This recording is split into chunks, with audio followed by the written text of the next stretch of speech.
Hello, welcome to a review of XCom Chimera Squad. So to get it out of your way, is it worth your money? For $20, yes. If you're a fan of strategy or tactical combat, definitely. If you're interested in that sort of thing, definitely. If this is a friendlier version of XCom Enemy Unknown and XCom 2, is it easier? Not necessarily. Does it lack the depth? Not necessarily. Alright?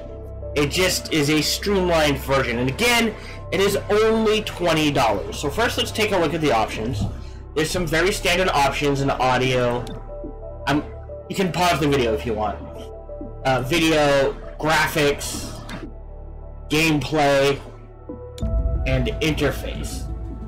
And when you start the game, you have the different difficulties.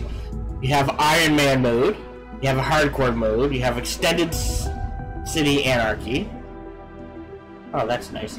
The standard tutorial subtitles. Now, the interesting thing is the way the combat is broken up, but we'll get to that. But what they allow you to do is combat is usually broken up into a series of encounters.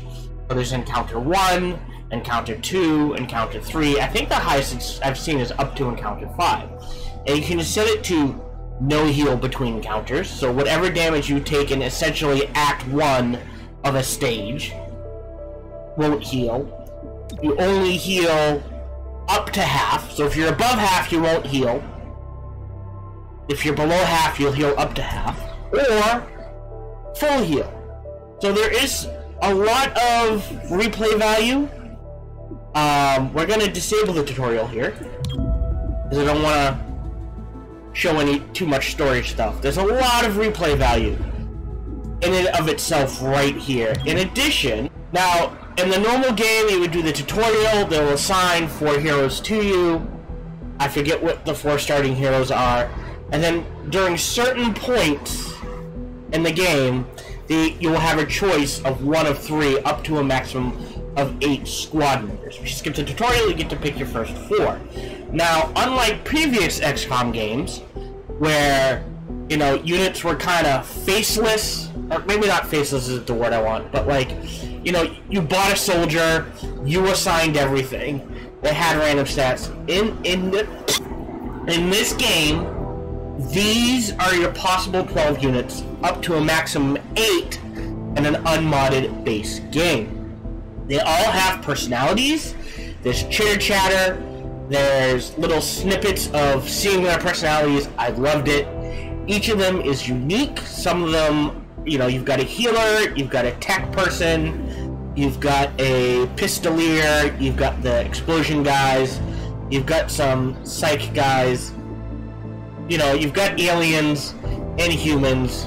You know anything about XCOM, you know that's after XCOM 2, that sort of thing. I won't get into the story. If you want to know the story, either watch my playthrough or get the game yourself. Again, it is only $20, and there's easily a minimum of 20 to 30 hours of gameplay in this game, if not longer. Alright? So you have your set characters. I would have liked, if I understand keeping the names, but allow us to nicknames. Have us add nicknames, so maybe we can, that way we get just a little more invested in them, although I think you get plenty invested. So I'm just gonna pick 4 at random. I know you start with Terminal, and then after that, I don't know.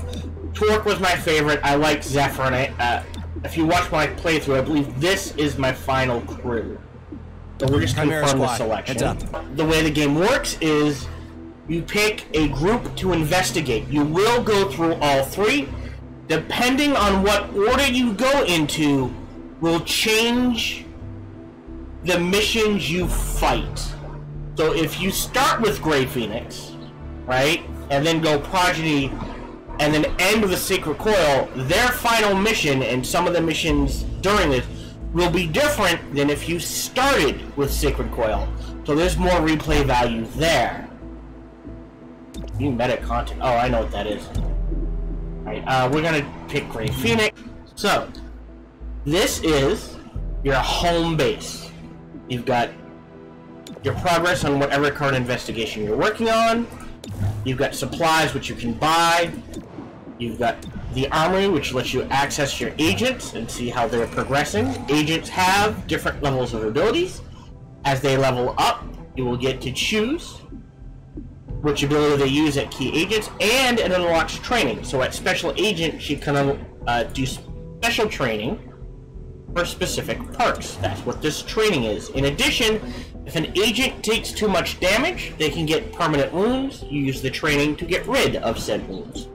Spec Ops, once you get enough agents, you can send spare agents out to do basically side missions for bonus supplies. You've got your standard tech and research that you will eventually get through. And then you finally, where the main hub of things is going, you've got the city map. So this, you have 9 districts, city anarchy, and the goal is to basically beat the game before the city anarchy maxes out.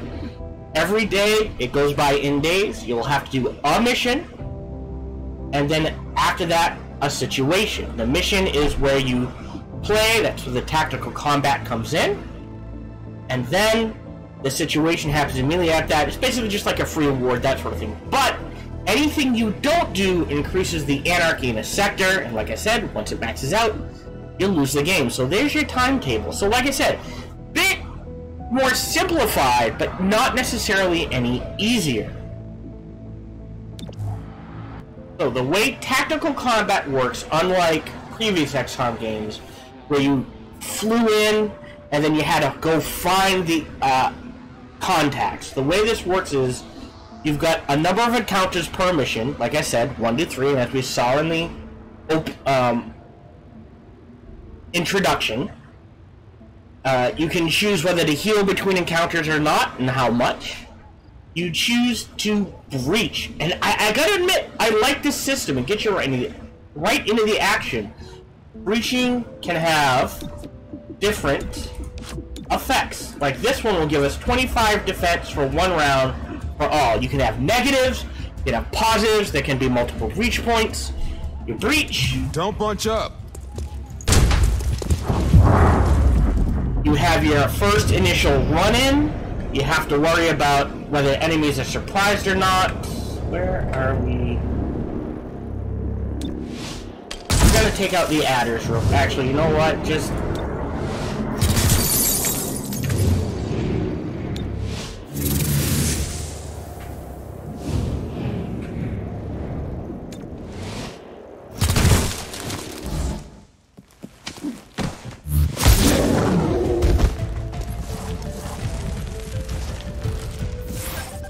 and then we get to the actual tactical combat, and just like XCOM 1, that's Enemy Unknown, and XCOM 2, it is broken up into multiple action points.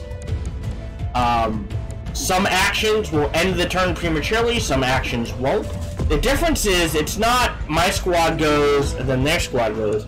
It is broken down into a timeline. So you can see Blue Blood here goes first, then this Adder, and then Terminal, and then this Legionnaire, and then Zephyr, and then this Adder.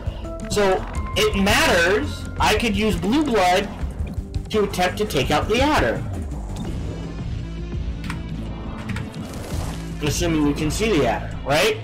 Take out the Adder, now they miss a turn, you move on to your character. So there's a lot of tactical depth here.